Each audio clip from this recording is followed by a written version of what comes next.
Hello students, कैसे हैं आप सब लोग। हम लोग ऑर्गेनाइजिंग के नोट्स पढ़ चुके थे, ऑर्गेनाइजिंग के एमसीक्यू भी बना चुके थे। आज हम पढ़ेंगे स्टाफिंग चैप्टर, और स्टाफिंग चैप्टर में जितने भी एनसीईआरटी के इंपॉर्टेंट कीवर्ड्स हैं ना, वो एक एक करके क्लास देख लेते हैं। Chapter number 6, class 12 business studies का स्टाफिंग।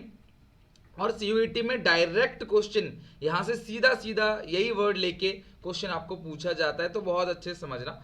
सबसे पहले अगर मैं बात करूं स्टाफिंग फंक्शन की, the foundation of any organisation is the talented and hard working people. सीधी सी बात है, कोई भी ऑर्गेनाइजेशन सक्सेसफुल होती है या फाउंडेशन होता है, किसी भी ऑर्गेनाइजेशन कोई भी फाउंड होता है, तो उसमें क्लास टैलेंटेड पीपल और हार्ड वर्किंग पीपल ही क्लास सबसे मोस्ट इंपॉर्टेंट एसेट होते हैं। तो ध्यान रखना क्लास की एम्प्लॉइज यानी human resources are the most important asset of an organisation, और ये इनहेरिएंट फंक्शन है। स्टाफिंग क्लास इनहेरिएंट फंक्शन है, ध्यान रखना, मैनेजमेंट का। और स्टाफिंग फंक्शन एक ऐसा फंक्शन है जो कॉम्पीट करने में हेल्प करता है, ठीक है। Who are the principal asset of any firm? It is an established fact that the growth of an organisation require the continual infusion of quality staff. तो किसी भी कंपनी का ग्रोथ तभी होगा जब क्लास क्वालिटी स्टाफ उसके अंदर होंगे, ठीक है। तो ये था क्लास। देखो, मैं वो इंपॉर्टेंट पॉइंट्स कराऊंगा जहां से कीवर्ड सीधा सीधा उठ के आएगा। मैं पूरा चैप्टर नहीं करा रहा आपको, सिर्फ और मतलब मोस्टली चैप्टर तो हो ही जाएगा आपका जहां से कीवर्ड बन सकते हैं। जैसे यहाँ पे एक पॉइंट है, इंपोर्टेंस ऑफ स्टाफिंग, स्टाफिंग के बेनिफिट्स। तो जो स्टाफिंग के बेनिफिट्स हैं उसमें स्टाफिंग है क्या पता कैसे चलेगा? Staffing fill the positions as shown in the organisation structure. Human resources are the foundation of any business, hence staffing is the most fundamental and critical drive of organisational performance. तो ये जो points है ना class, ये true false में पूछे जा सकते हैं आपको, राइट। ट्रू फॉल्स के अंदर human resources are the most important asset of, ये तो ये किस मतलब कि किस फंक्शंस ऑफ मैनेजमेंट को हाईलाइट कर रहा है, वो है class staffing. Proper staffing ensure the following benefit to the organisation. Staffing से ऑर्गेनाइजेशन को क्या फायदा होता है? Helps in discovering and obtaining competent personnel for various job, make the higher performance in putting right person on right job. Ensure बोलेगा ना कि कौन सा इंपॉर्टेंट सही है, कौन सा गलत है, कौन सा कॉम्बिनेशन ठीक है, इसीलिए क्लास से रीड कर रहा हूँ। Ensure the continuous survival and growth of the enterprise through succession planning for managers. It helps optimum utilization of human resources, improve job satisfaction, morale of employee through objective assessment and fair reward. Assessment किया जाता है employees का और class fair reward भी दिया जाता है। Staffing class छोटी ऑर्गेनाइजेशन यूज करती है और उसके अंदर क्लास ट्रेनिंग वगैरह भी आता है, सिर्फ ये नहीं कि भर्ती करना है एम्प्लॉय को। नेक्स्ट है क्लास ह्यूमन रिसोर्सेज मैनेजमेंट की बात करें, वो बड़ी ऑर्गेनाइजेशन यूज करती है, उनका एक सेपरेट डिपार्टमेंट होता है HRM. Human resource management includes many specialise activity and duty which the human resource personnel यानी एम्प्लॉय मस्ट परफॉर्म। तो एचआरएम क्या करता है? रिक्रूटमेंट का काम करता है, सबसे पहले एनालाइज करता है जॉब्स को और इन्फॉर्मेशन लेता है जॉब के रिगार्डिंग, और डेवलपमेंट का compensation and incentive plan, worker के डेवलपमेंट की बात करता है, उनको क्लास कॉम्पनसेशन दिया जाता है। ट्रेनिंग एंड डेवलपमेंट होता है एम्प्लॉयज़ का। Maintaining labour relation and union management relation, handling grievances, कोई शिकायत अगर वर्कर की है, कोई कंप्लेन है, उसको हैंडल करता है। Providing social security and welfare, employees को सिक्योरिटी देता है, फाइनेंशियल सिक्योरिटी देता है क्लास के भी, कल को कोई भी बोनस है या फिर ग्रेचुटी है, पेंशन है, उसके बारे में, और वर्कर का एम्प्लॉय का वेलफेयर भी करता है। Defending the employ in lawsuit, अगर कोई क्लास मुकदमा चल रहा है ना क्लास, तो उसको डिफेंड भी करता है। तो कुल मिला के वर्कर के रिगार्डिंग जितनी भी चीज़ होती है ना क्लास, वो सब के सब क्लास ह्यूमन रिसोर्स मैनेजमेंट में आता है, ठीक है। अगर स्टाफिंग प्रोसेस की बात करें तो सबसे पहला प्रोसेस तो पता है class, estimating man power requirement, और इसके अंदर सबसे पहली चीज़ है वर्क लोड एनालिसिस। ध्यान समझना, एमसीक्यू आते हैं यहाँ से। Workload analysis would enable the assessment of number and type of human resources necessary for performance of various job and accomplishment of organisation objective. Workload analysis से ही हमें पता चलता है कि हमें कितने वर्कर को हायर करना है, हमारे पास लोड कितना है, उसके अकॉर्डिंग हमें कितने लोगों को हायर करना है। वर्क फोर्स एनालिसिस कहता है कितने टाइप ऑफ एम्प्लॉय हमारे पास अवेलेबल है। ये हम इसलिए करते हैं जानने के लिए कि हमारा जो स्टाफ है वो अंडर स्टाफ है, ऑप्टिमली स्टाफ है या ओवर स्टाफ है, उसके लिए क्लास वर्क फोर्स एनालिसिस है। और कितने लोगों की हमें जरूरत है, कितने लोगों को हमें हायर करना है, ये बात किस एनालिसिस से पता चलता है? वर्क लोड एनालिसिस से। दूसरा क्लास रिक्रूटमेंट एक पॉजिटिव प्रोसेस है। रिक्रूटमेंट एक process of searching for prospective employ, बहुत इंपॉर्टेंट है, सर्चिंग वर्ड ध्यान रखना, सर्चिंग, प्रोस्पेक्टिव एम्प्लॉय को सर्च कर रहे हो तो वो रिक्रूटमेंट है। Job description and the candidate profile में be use for developing situation vacant, एक सिचुएशन वैकेंट का एडवर्टाइजमेंट तैयार किया जाता है न्यूज़पेपर में, और हम चाहते हैं कि ज़्यादा से ज़्यादा लोग आके हमारी कंपनी में जॉब के लिए अप्लाई करें, ठीक है, उसको बोलते हैं रिक्रूटमेंट। सिलेक्शन एक नेगेटिव प्रोसेस है, selection is the process of choosing, वहां पे क्या था क्लास, सर्चिंग, याद रखो सर्चिंग था यहाँ पे, सर्चिंग, और यहाँ पे क्या है class, choosing the most class, वो कैंडिडेट जो सबसे ज्यादा क्लास पॉजिटिव एस्पेक्ट रखता हो, सबसे कम नेगेटिव एस्पेक्ट रखता हो, हम उस कैंडिडेट को सिलेक्ट करेंगे जो सबसे ज्यादा क्वालिफाइड हो, फिट हो, कॉम्पिटेंट हो, उसको बोलते हैं सिलेक्शन। नेगेटिव प्रोसेस है बिकॉज रिजेक्ट ज्यादा, सिलेक्ट कम होते हैं। प्लेसमेंट ओरिएंटेशन का मतलब क्या है, the employee is given brief presentation about the company and is introduced to his superiors, subordinates and colleague. He is taken around the workplace and given the charge of job which has been selected. सबसे मिलवाना, introduction कराना, that is called placement and orientation. Training development क्या है, training centre बनाए जाते हैं class, forge alliance with training and education institute to ensure continuous learning, worker continue सीखता रहे, उसके लिए क्लास ट्रेनिंग दी जाती है। और देन है class performance appraisal. Performance appraisal means evaluating an employee's current or past performance as certain predetermined standard, एक standard set करते हैं कि तुम्हारी परफॉर्मेंस इतनी तो होनी चाहिए, उस बेसिस पे कंपेयर करते हैं कि अच्छी है, बुरी है, ज़्यादा है, कम है, ठीक है। अगला class promotion and career planning, they must encourage employees to grow and realise their full potential, तो ये लाइन अगर आएगा, बोलेगा बताओ कौन सा स्टेप है प्रोसेस ऑफ स्टाफिंग का, तो class of promotion and career planning. Last में कॉम्पनसेशन है, direct financial payment like wage, salary, incentive दिया जाता है, कमीशन दिया जाता है, बोनसेस दिया जाता है। इनडायरेक्ट पेमेंट के अंदर क्लास इंश्योरेंस, वैकेशंस, ये सारी चीजें, मतलब कुल मिला के कॉम्पनसेशन मतलब वर्कर को पेमेंट करना, पैसे देना, ठीक है। और डायरेक्ट फाइनेंशियल पेमेंट दो टाइप का होता है, टाइम बेस्ड और performance based, per month, per year, पर क्वार्टर, पर वीक, ये सैलरी मिल रही है आपको तो वो टाइम बेस्ड है, कितना यूनिट बनाया उस बेसिस पे सैलरी मिल रही है, तो वो है क्लास आपका performance based. Aspect of staffing, staffing के एस्पेक्ट में सबसे पहले रिक्रूटमेंट है। देखो रिक्रूटमेंट में फ्लड ऑफ रिस्पॉन्स आ जाता है, ध्यान रखना क्लास, रिक्रूटमेंट, सिलेक्शन, ट्रेनिंग, ये 3 पॉइंट है, 3 एलिमेंट है स्टाफिंग के। रिक्रूटमेंट में फ्लड ऑफ रिस्पॉन्स, यानी कि रिक्रूटमेंट हम ऐसा डिजाइन करते हैं ना कि ज्यादा से ज्यादा लोग आते हैं हमारी कंपनी में जॉब के लिए अप्लाई करने के लिए। It has been defined as the process of searching prospective candidate and stimulating them to apply for job, उनको स्टिमुलेट करते ताकि ज्यादा से ज्यादा लोग जॉब के लिए अप्लाई कर सके, ठीक है। और एक एड बनाते हैं न्यूज़पेपर पे, एक ऐसा एडवर्टाइजमेंट हम लोग न्यूज़पेपर पे तैयार करते हैं क्लास, सो दैट कि वो ज़्यादा से ज़्यादा अट्रैक्टिव हो हमारी तरफ और कंपनी की तरफ, और क्लास वो अप्लाई करे, ताकि हम बहुत सारे लोग जब आएंगे हमारे पास तो हम सबसे मोस्ट सुटेबल कैंडिडेट जो है उसको हम सिलेक्ट करेंगे, ठीक है। Process of recruitment includes A. Identification the different sources of labor supply, B. Assessment their validity, और तीसरा है class choosing the most suitable sources. तो सबसे पहला क्या करना है क्लास, आइडेंटिफाई करना है डिफरेंट सोर्सेस को कि कहाँ कहाँ से क्लास हम लोग लेबर उठा सकते हैं, फिर असेसमेंट करना है क्लास उन लेबर के बारे में, उनकी वैलिडिटी क्या है, और चूजिंग करना है क्लास सबसे सुइटेबल जो सोर्स है उसको, ठीक है। तो इसको बोलते हैं क्लास आपका पूरा recruitment process.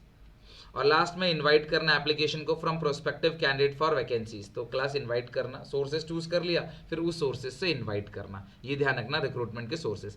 Internal source of recruitment के 2 चीज होते हैं क्लास, ट्रांसफर, प्रमोशन, आप सबको पता है। ट्रांसफर जो होता है ना उसको, ये होता है क्लास ऊपर जा रहा है प्रमोशन, ये होता है ट्रांसफर। तो वर्टिकल जो है वो प्रमोशन है, हॉरिजॉन्टल जो है वो ट्रांसफर है। आपको पता है ट्रांसफर में ना सैलरी बढ़ती है ना कुछ, प्रमोशन में सैलरी, रिस्पॉन्सिबिलिटी, अथॉरिटी सब बढ़ जाता है। Transfer can be use for training of employ learning different job. Transfer एक ऐसा मेथड है ट्रेनिंग का जो क्लास एम्प्लॉयज के लिए यूज किया जा सकता है, जो डिफरेंट लर्निंग डिफरेंट जॉब, जो क्लास डिफरेंट जॉब को क्लास सीख रहे हैं, कर रहे हैं उनको। Promotion basically leads to shifting of employ, higher position, higher responsibility, status, pay, सब कुछ बढ़ता है, और ये वर्टिकल शिफ्टिंग है, प्रमोशन वर्टिकल है, नीचे से ऊपर, ठीक है। मेरिट डिमेरिट में ऐसा कोई खास कीवर्ड आएगा नहीं, तो मेरिट डिमेरिट तो आप जो नॉर्मल है वो पढ़ लेना, वो ट्रू फॉल्स के अंदर ही आ सकता है मेरिट डिमेरिट। और एक्सटर्नल सोर्सेज जो हैं उसके अंदर सबसे पहले डायरेक्ट रिक्रूटमेंट। डायरेक्ट रिक्रूटमेंट के अंदर नोटिस बोर्ड पे क्लास लगा दिया जाता है कंपनी के गेट के बाहर की, पे प्लम्बर, इलेक्ट्रिशियन, हमें इनकी जरूरत है। The practice of direct recruitment is followed, ये लाइन लिखी आएगी, आपको पता करना है कि सोर्सेज ऑफ रिक्रूटमेंट कौन सा है, इंटरनल है, एक्सटर्नल है, एक्सटर्नल है तो कौन सा, इंटरनल है उसके अंदर कौन सा है उस चीज का, ठीक है। So the practice of direct recruitment is followed usually for casual vacancies of unskilled and semi-skilled job. Such workers are known as class casual or class badli workers. They are paid remuneration on daily basis और wage basis, daily basis पे class उनको remuneration दिया जाता है। Second है class casual worker. Many reputed business organisation keep database of unsolicited applicants. अब मान लो class आपको 100 लोगों की जरूरत है, एप्लीकेशन आ गई 20,000 लोगों की, तो 20,000 में से 100 सिलेक्ट करोगे, बाकी 19,900 रह जाएंगे, या मान लो 2,000 ही आ गए, चलो 20 तो ज़्यादा ही ले लिया मैंने, 2,000 आ गए, तो 2,000 की अगर एप्लीकेशन आई है तो उसमें से 100 को सिलेक्ट किया तो 1900 रिजेक्ट कर दिया, तो इनकी फाइल पड़ी रहती है हमारे पास, और नियर फ्यूचर हमें जब भी एम्प्लॉय की जरूरत पड़ती है तो हम इनमें से जो टॉप कैंडिडेट है ना उनको बुला लेते हैं, उसको बोलते हैं कैजुअल कॉलर। एडवर्टाइजिंग बेसिकली क्या होता है, देखो अगर ये बोलेगा ना कि किसमें फ्लड ऑफ रिस्पॉन्स आता है, रिक्रूटमेंट तो है ही, रिक्रूटमेंट सिलेक्शन ट्रेनिंग का ऑप्शन है तो रिक्रूटमेंट डालोगे, लेकिन अगर बोलता है कि किस एक्सटर्नल सोर्स ऑफ रिक्रूटमेंट में या कौन से सोर्स ऑफ रिक्रूटमेंट में, तो फिर वहां पे आप डालोगे क्लास एडवर्टाइजिंग। एडवर्टाइजिंग में न्यूज़पेपर पे, प्रोफेशनल जर्नल पे ऐड कर देते हैं, सो दैट हमारे पास बहुत हजारों क्लास रिस्पॉन्स आ जाता है। गवर्नमेंट एक्सचेंज क्लास एक गवर्नमेंट रन ऑर्गेनाइजेशन है जो बेसिकली क्लास आपसे आपकी डिटेल लेगा और कंपनी में आपकी जॉब लगवा देगा, जहाँ पे जरूरत है वहाँ पे क्लास आपसे कॉन्टैक्ट करवा देगा आपको। प्लेसमेंट एजेंसी, ध्यान रखना, the agencies compile biodata of large number of candidate and recommend suitable name to client. अपने क्लाइंट को यानी कंपनी वालों को आपका नाम रेकमेंड करेंगे और उसके लिए क्लास एक फीस चार्ज करेंगे। और ध्यान रखना ये आमतौर पर टॉप लेवल मैनेजर्स के लिए होता है। They are specialise in middle level and top level, मतलब वही एग्जीक्यूटिव प्लेसमेंट बड़े लेवल की बात करें, टॉप हो चाहे मिडिल हो। They maintain data bank of person with different qualification, skills and even advertise the job on the behalf of their client and recruit, और फिर उसको ले लेते हैं, उनके पास पूरा डेटाबेस रहता है, ठीक है। Popular source of recruitment for technical professional manager job, many big organisation maintain class close connection with universities. अच्छा, ये बेसिकली जो है वो किसके लिए है, कैंपस रिक्रूटमेंट के अंदर, जो पीके मूवी में आपने सॉरी पीके कह रहा हूँ, 3 Idiots के अंदर आपने देखी भी होगी। Recruitment from educational institution is well establish practice for business, they referred as campus placement. ध्यान रखना, ये लाइन आती है कई बार, है ना। Close connection with university, university से क्लास कॉर्पोरेट वाले एम्प्लॉयज को ले लेते हैं फाइनल ईयर में, तो उसको बोलते हैं क्लास कैंपस प्लेसमेंट, ठीक है। अगला है क्लास लेबर कॉन्ट्रैक्टर। ठेकेदार क्या करता है क्लास, कॉन्टैक्ट बना के रखता है अपने गांव के लोगों से और अदर लेबरर से, जहां पे आपको अनस्किल्ड वर्कर की जरूरत हो, शॉर्ट नोटिस पे बहुत सारे लोगों की जरूरत होगी, तो आप लेबर कॉन्ट्रैक्टर यूज करोगे। लेकिन एक डीमेरिट है क्लास इसका, कॉन्ट्रैक्टर चला गया तो वर्कर भी बिखर जाते हैं, वो भी चले जाते हैं। टीवी पे ऐड डालना क्लास टेलीकास्टिंग ऑन टीवी, तो होगा टेलीविजन। इंटरनेट पे जो है ऐड डालना, that is called class web publishing, okay. Next है क्लास मेरिट डिमेरिट में कोई क्लास ऐसा कीवर्ड्स है नहीं। सिलेक्शन, देखो बाकी आपने चैप्टर तो पूरा पढ़ रखा होगा, वन शॉट से पढ़ रखा होगा, इन प्रॉब्लम ये है कि एनसीईआरटी से सीधी लाइन उठ के आ जाती है, तो वो एनसीईआरटी कहाँ पढ़ोगे आप, किसी ने आर के सिंगला से पढ़ी, किसी ने पूनम गांधी से, किसी ने सुभाष दे से, अलग अलग किताब से आप लोगों ने क्लास पढ़ी हुई है। अब लास्ट टाइम पे कैसे एनसीईआरटी से करोगे, बड़ा मुश्किल हो जाता है। इसीलिए क्लास में एनसीईआरटी में जो भी इंपॉर्टेंट मुझे लगता है यार ये कीवर्ड है, ये आया हुआ है पास्ट ईयर से, आ सकता है, वो अंडरलाइन करके दे रहा हूँ। सिलेक्शन का मतलब चूजिंग करना, best person out of the number of prospective candidate, उसको चूज करना। Selection is the process of identifying and choosing the best person out of the number of prospective candidates for a job, उसको हम लोग क्या बोलते हैं class, selection बोलते हैं, ठीक है। अब ये जो सिलेक्शन का प्रोसेस है उसके अंदर सबसे पहला है प्रीलिमिनरी स्क्रीनिंग, यानी कि जहाँ पे क्लास बेसिक क्वेश्चंस पूछे जाते हैं।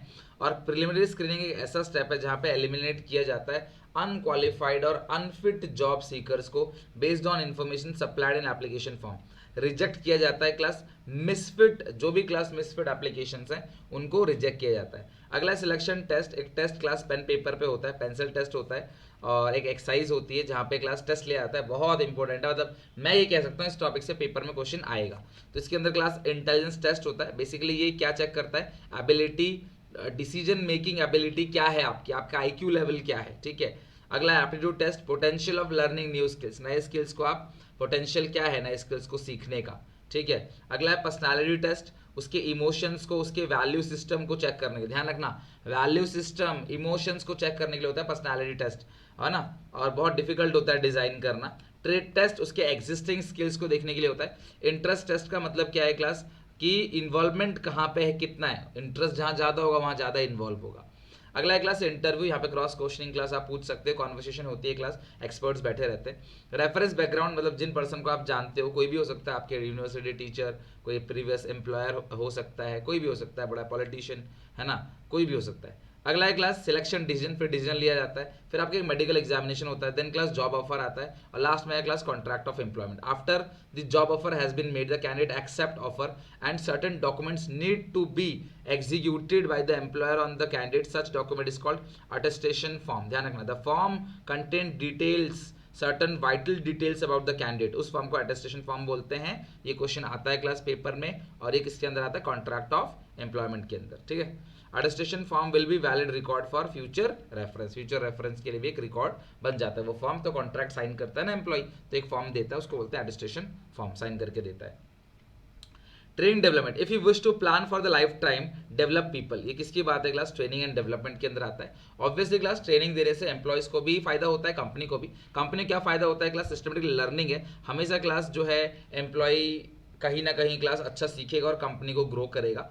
तो ट्रेनिंग जो है सिस्टमेटिक लर्निंग है, बेटर है hit and trial method which leads to wastage of effort और मनी। तो ऐसा नहीं रेंडमली करा लो, पहले सिखाओ फिर कराओ, रेंडमली मत कराओ कि कर पाएगा नहीं कर पाएगा देख लो पहले, नहीं। It enhance employ productivity both in terms of quantity and quality leading to higher profits. Training equip the future manager who can take over in case of, training class future manager तैयार करता है।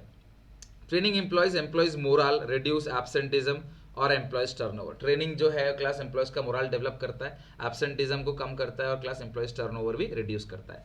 Training class effective employees, training helps in obtaining effective response to fast changing environment. कोई भी changes अगर आता है ना environment में, ट्रेनिंग की वजह से उसको फास्ट चेंजेस अडॉप्ट होता है, मतलब जल्दी हम लोग उसको अडॉप्ट कर पाते हैं अगर हमें ट्रेनिंग दी जाती है किसी भी चेंजेस की। तो benefit to the employ, improve skill and knowledge due to training leads to better career of individuals. खुद की नॉलेज स्किल्स इन्हेंस होती है, खुद की परफॉर्मेंस इंप्रूव होती है क्लास, और ज़्यादा पैसे भी कमा पाते हो। Training make the employ more efficient and handle machines, तो मोर एफिशिएंट बनाता है क्लास, मशीन भी हैंडल अच्छे से कर पाएगा, है ना, तो एक्सीडेंट नहीं होगा वर्कर का मशीन के साथ कुछ भी।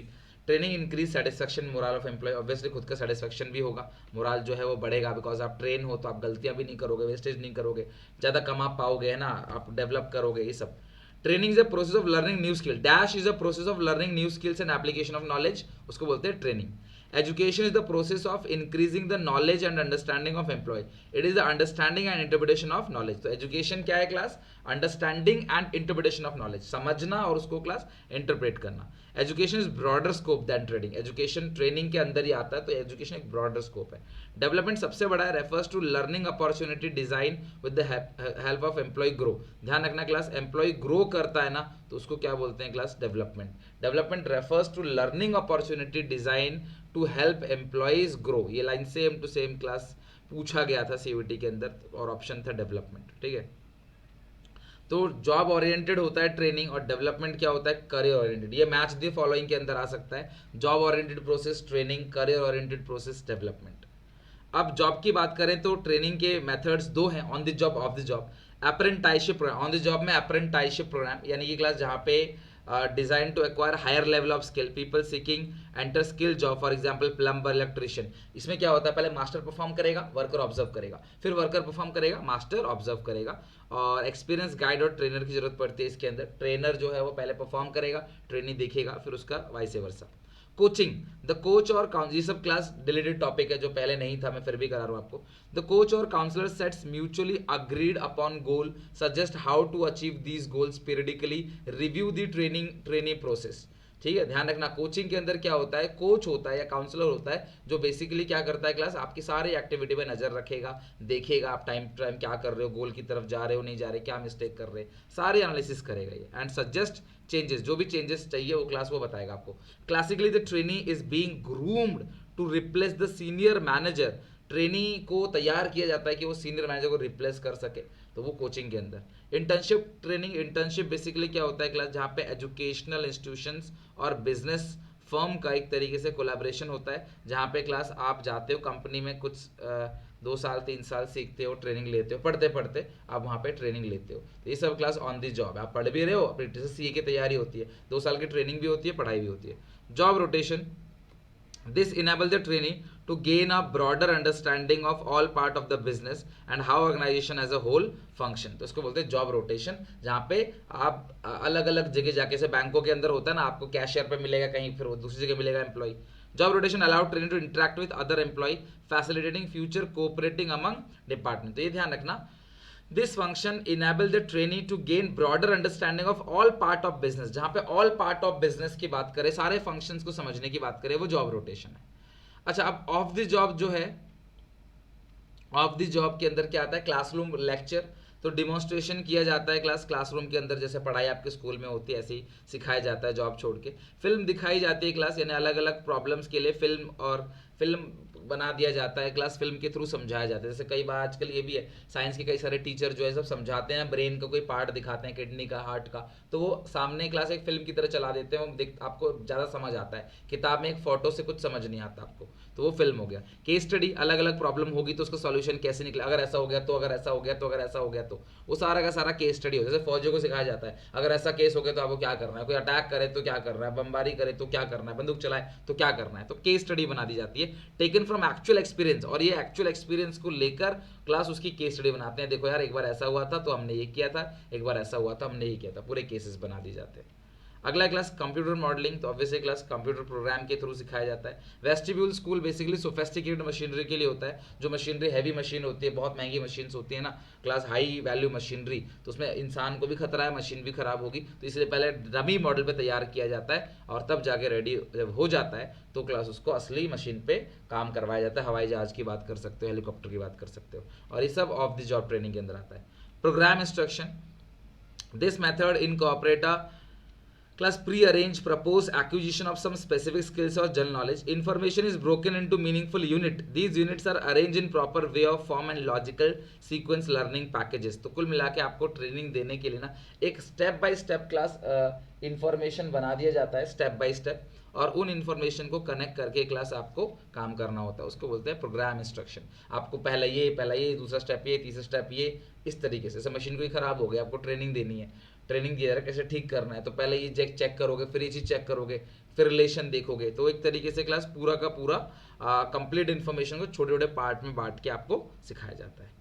That's it. और ये हो गया क्लास हमारा पूरा का पूरा स्टाफिंग का कीवर्ड। अब इसको पढ़ने के बाद आपको पता है कि आपके पेपर में कोई भी क्वेश्चन आ जाए स्टाफिंग से, आपको दिक्कत नहीं होगी, आप आराम से बना लोगे। ठीक है, मैं ट्राई करता हूँ आज लेट नाइट, नहीं तो कल स्टाफिंग, डायरेक्टिंग, कंट्रोलिंग, स्टाफिंग तो हो ही गया, इसके एमसीक्यू भी करा दूंगा, कल मैं डायरेक्टिंग कंट्रोलिंग भी आपका खत्म कर दूंगा, तो हमारा फर्स्ट पार्ट कल खत्म हो जाएगा, फिर एक दिन में सेकंड पार्ट पूरा खत्म कर देंगे। और भी जो रिलेटेड पोर्शन है बैकएंड से काम कर रहा हूँ उसके लिए क्लास, और आप अपने इंग्लिश की प्रिपरेशन करते रहो, मैं बिफोर एग्जाम सारा रिवीजन करा दूंगा एक करके, और कंप्लीट रिवीजन हो जाएगा, आप चिंता नहीं करो। ठीक है, चलो स्टाफिंग अच्छे से पढ़ के आना।